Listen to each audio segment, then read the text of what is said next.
si Ray Chofilo, Starbucks Deployment Officer ng DOST-CAR Provincial Science and Technology Office ng Benguet. Napakalaking tulong nitong Starbucks Library sa mga estudyante, guro, lalong-lalo na sa mga lugar na hindi inaabot ng internet connectivity. Sa mga nagbenepisyo at nabigyan sa probinsya ng Benguet ay ang mga nasa cessed area at mga nasa geographically isolated and disadvantaged areas o tinatawag na GIDA community. Sa pag-deploy namin sa mga lugar na ito, ay mas na-challenge kami kasi kailangan naming maglakad at umakyat ng bundok ng halos 6 hanggang 8 oras para marating namin ang mga liblib na eskwelahan. Doon na din kami nagkakandak ng users orientation at administrators training. Sa pag-deploy namin itong Starbucks Library, ay nakita namin sa mga estudyante at guro kung gaano sila ka-interesado sa paggamit nitong teknolohiya na ito. Nakikita mo sa mga estudyante ang pagkamangha nila sa laman ng Starbucks. Isa na dito ang investigatory projects at ang math and science video tutorials.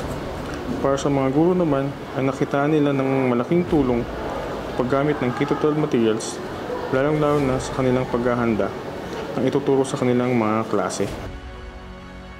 Iilan sa mga estratehiya ng DOST Benguet ay ang makipagtambal sa mga pribadong institusyon katulad ng Project Kajok, katambal ang Cordillera Career Development College. Sa kasunduang ito ay nakapag-deploy kami ng 8 Starbucks unit sa lahat ng barangay sa munisipalidad ng Atok, Benguet.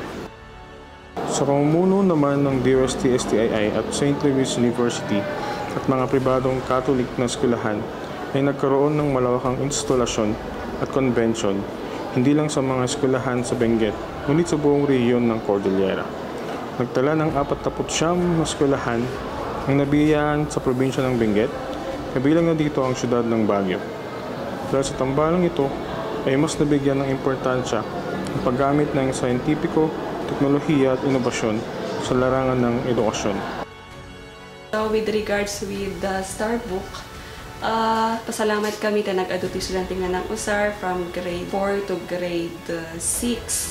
Kati lesson nga usually nga maalala dito yung science, solar system, pakasjay, kan math. Sa kabuuan ay mayroong 164 na Starbucks ang na-deploy sa probinsya ng Benguet.